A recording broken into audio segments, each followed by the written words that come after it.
네, 안녕하세요. 윤여민입니다. 2023년 7월 5일, 지금 8시 반 아침 좀 지나고 있는데, 장 시작 전에 간단하게 좀 브리핑 한번 해보도록 하겠습니다. 사실 이제 어제 시장이 약간 좀 흔들렸음에도 불구하고 삼성전자 7월 4일 어제 지금 이제 신고가 흐름이 나왔는데, 최근에 좀 삼성전자 흐름이 좀 심상치 않습니다. 뭐 계속 신고가 영역에 있는 상황인데, 삼성전자 같은 경우는 최근에 좀 이슈들이 상당히 많아요. 특히 이제 지난달 27일 날 지금 파운드리 이제 포럼을 좀 가졌죠. 여기서 이제 두 가지가 아마 핵심이었던 것 같아요. 이나노 관련된 부분과 전력 반도체 관련된 부분들.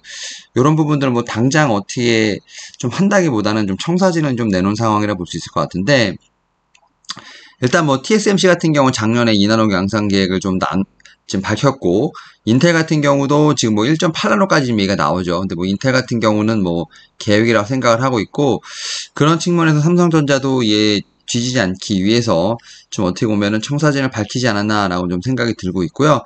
여기에 더해서 이제 전력 반도체 쪽도 이제는 상당히 신경을 쓰고 있다.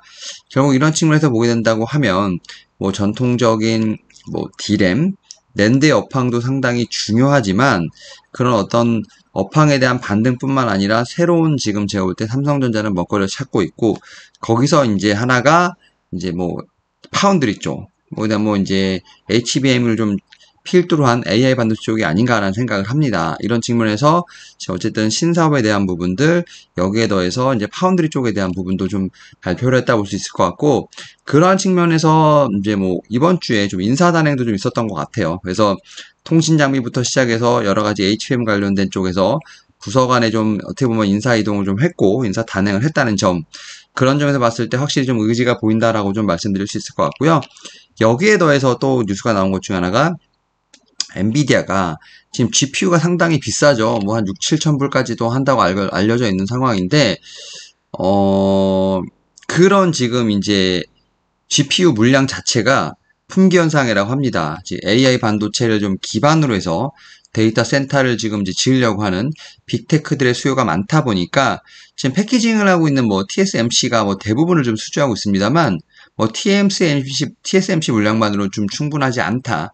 뭐 그런 측면에서 봤을 때 지금 삼성전자까지도 지금 제2의 파트너로 거론되고 있다라, 이런 좀 뉴스까지 나오고 있는 상황이죠.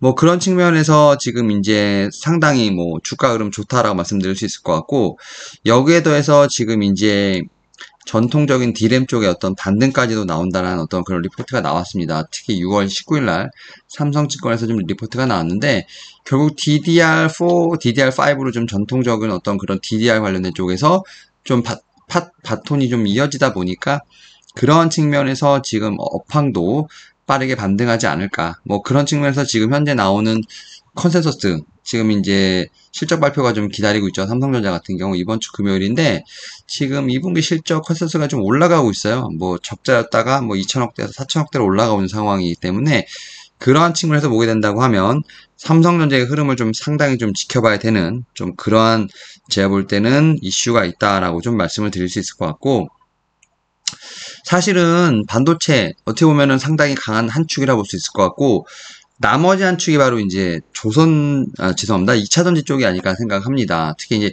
2차전지 같은 경우는 지금 이제 테슬라를 필두로 해서 상당히 강한 모습이 나오고 있죠. 특히 이제 테슬라 같은 경우는 지금 이제 실적 관련된 부분이 좀 상당히 좀 주목을 받고 있습니다. 바로 테슬라 같은 경우 지금 2분기에 글로벌 차량 판매가 전년 대비했을 때 83% 증가했다는 얘기가 나오고 있어요. 분기별로 사상 최대 판매 기록을 세웠다는 얘기가 나오고 있는데, 사실 여기는 좀 두 가지 의미가 있다고 보시면 될 것 같아요. 일단 테슬라 자체가 이제 자체적으로 가격을 좀 인하한 부분이 있죠. 그래서 가격 자체를 뭐 작년까지만 해도 막 고무줄 올리듯이 막 계속 올렸는데, 어느 순간부터 가격을 좀 인하하는 정책을 썼죠. 뭐 그러다 보니까 자체적으로 가격을 좀 인하한 부분도 있고, 여기에 이제 IRA 쪽에 이제 어떻게 보면은 좀 세제 혜택이 적용되는 부분들. 그러니까 차 한 대를 살 때 지금 7,500불을 지금 이제 좀 감면을 받잖아요.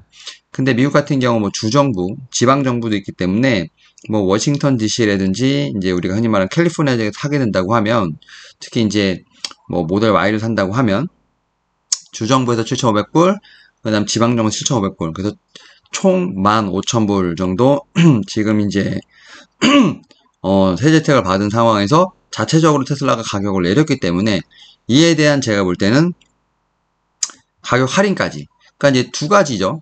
이제 뭐 지방정부의 어떻게 보면은 세제택과 자체적인 차 가격의 인하. 이걸로 해서 차량이 상당히 싸졌다는 거죠. 뭐 이런 측면으로 봤을 때 어떻게 보면은 마켓시어를 늘릴 수 있고 어떻게 보면 치킨 게임이라고 보시면 돼요. 삼성전자가 이제 D램 쪽에서 했던 치킨 게임을 테슬라가 했다라고 보시면 될 것 같습니다. 뭐 그럼에도 불구하고 테슬라가 견조한 흐름을 보이는 것 자체는 영업이익률 자체가 너무 높기 때문입니다. 결국 이제 테슬라 같은 경우는 영업이익률 자체가 뭐 가격을 인하하기 전에도 20%대 이상 나왔던, 하지만 좀 가격을 인하한다 하더라도 지금 뭐 10%대 초반에서 중반까지 영업이익률이 나오기 때문에 지금 일반 전통차 같은 경우는 가격을 아무리 뭐 높인다 하더라도 지금 이제 영업이익률 자체가 뭐 한 5에서 8% 정도밖에 되지 않는 상황입니다. 뭐 그런 측면에서 보게 된다고 하면 상당히 압도적인 영업이익률을 자랑하고 있기 때문에 테슬라 자체는 뭐 실적도 상당히 견조하게 나오지 않을까라는 생각을 하고 있고, 그런 부분에 주가 자체는 좀 상당히 아웃퍼폼하고 있다. 요즘 거의 갭으로 떴다라고 볼 수 있을 것 같습니다. 여기에 또 2차전지 관련돼서 또 뉴스가 나오는 것 중에 하나가 바로 이제 핵심 원자재법 관련된 부분인데, 지금 핵심 원자재법 관련돼서 지금 목표를 상향하겠다는 얘기가 나오고 있어요. 확실히 지금 EU 같은 경우는 신재생뿐만 아니라 이런 좀 흔히 말해서 법안들 자체가 좀 상당히 강하게 좀 드라이브 걸고 있다고 볼 수 있을 것 같아요. 지금 이제 미국 같은 경우가 이제 IRA고 지금 이제 유럽 같은 경우가 CRMA 같은데, 사실 이런 게 미국보다 유럽이 좀 더 강하게 지금 어떻게 보면은 좀 프레셔가 되고 있지 않나 생각합니다. 특히 일단은 유럽 같은 경우는 2035년 정도면 아예 그냥 우리가 흔히 말하는 내연기관차는 볼 수가 없다 라고 볼 수 있을 것 같은데, 사실 뭐 벤츠나 BMW, 폭스바겐 같은 어떻게 보면 전통적인 디젤 엔진을 갖고 있는 역사가 100년이 넘어가는 이런 회사들 같은 경우도 어떻게 보면 울며 겨자먹기로 지금 이제 전기차로 뛰어들 수밖에 없는 좀 그러한 상황이다 보니까, 그런 측면에서 이런 원자재법 같은 경우도 상당히 강하게 드라이브가 걸리고 있다라고 볼 수 있을 것 같고, 좀 그러한 측면에서 봤을 때 2차전지 어제 그저께 좀 상당히 좀 강하게 움직였다 볼 수 있을 것 같은데, 특히 일단 월요일날 에코프로가 상당히 강한 모습 보였죠. 특히 이제 월요일날 에코프로 같은 경우는 거의 뭐 제가 볼 때는 뭐 80만원 넘어가니까 숏스퀴즈가 제대로 걸린, 어제 같은 경우 살짝 쉬긴 했습니다만, 에코프로가 월요일날 쏘니까 에코프로 BM이 화요일날 따라 쏘는 좀 그런 모습이 있었습니다. 물론 이제 에코프로 BM 같은 경우는 윗꼬리를 좀 강하게 달리긴 했습니다만, 에코프로나 에코프로 BM 같은 참 대장주, 확실히 힘이 강하다 볼 수 있을 것 같고, 에코프로 같은 경우는 이제 주변에서 볼 때 어쨌든 신고가를 뚫었죠. 그러다 보니까 어떻게 보면은 좀 신고가 영역에서 좀 더 상승이 가능하지 않을까라는 얘기가 지금 제 주변에 들리고 있어요.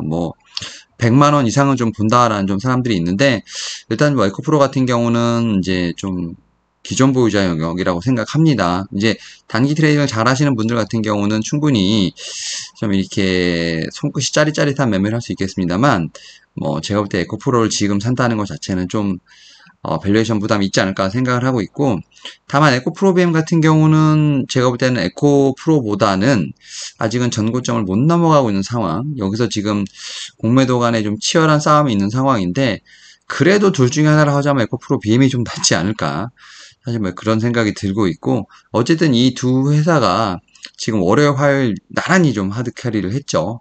그런 측면에서 봤을 때 반도체랑 2차 전지가 상당히 지금 시장의 어떤 중심에 있다. 결국 7월 때 보면 이제 하반기 지금 첫 거래일, 둘째 거래일에서 좀 존재감을 확실히 드러냈고, 그런 측면에서 제가 볼 때는 하반기에 좀 주도적인 테마 반도체 2차 전지가 좀 계속 형성되지 않을까라는 생각을 하고 있고, 그 가운데서 대장주를 좀 체크를 해봐야 된다라고 말씀드릴 수 있을 것 같고, 좀 마지막으로 좀 말씀드리면 최근에 조선이 좀 상당히 많이 올라오고 있어요. 지금 조선 같은 경우가 지금 수주 사이클 지금 상당히 좀 올라가고 있다. 그리고 오늘 뉴스 보니까 지금 이제 전기차도 좀 실어 날라야 되는, 그러다 보니까 배 자체가 좀 상당히 많이 필요한 상황이라 볼 수 있을 것 같고, 그런 측면에서 조선 3사가 워낙 좀 제가 볼 때는 경쟁력을 보이고 있다.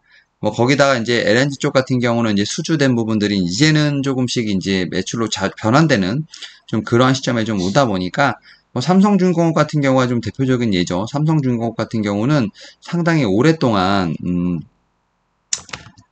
재무제표 자체가 좋지 않았죠. 뭐 이제 삼성중공업을 좀 말씀을 드리면, 삼성중공업 같은 경우가 올해부터 지금 흑자 전환이 좀 시작이 됐습니다. 뭐 그런 측면에서 보게 된다고 하면, 제가 볼 때는 조선주 같은 경우는 사이클을 좀 확실히 좀 탄다. 뭐 그런 측면으로 봐도 되지 않을까 생각을 하고 있고, 다만 이제 여기 보시게 되면 삼성중공업이죠. 삼성중공업 같은 경우 영업이익 자체가 매출 원가지 영업이익 자체가 계속해서 지금 영업이익은 마이너스를 찍고 있었죠. 근데 마이너스를 찍고 있었는데 일단 3월에 1분기 처음으로 이제 약 한 200억 정도. 근데 올해 한 2천억 정도가 예상된다고 보기 때문에 확실히 좀 턴어라운드가 일어난다. 뭐 그런 측면에서 저는 조선주 같은 경우도 어쨌든 신고가 흐름이 나오고 있기 때문에 조선주도 좀 계속 봐야 된다라고 좀 말씀을 드려야 될 것 같아요. 뭐 그런 측면에서 보면 반도체 2차전지를 중심으로 해서 최근에 좀 수주와 관련된 부분들, 또 수주가 또 매출로 현실화되고 있는 조선주까지도 한번 같이 보면서 경기 민감주가 좀 올라온다는 건 다시 말하면 이제 경기 반등이라고 봐야 되지 않을까 생각합니다. 뭐 그런 측면에서 봤을 때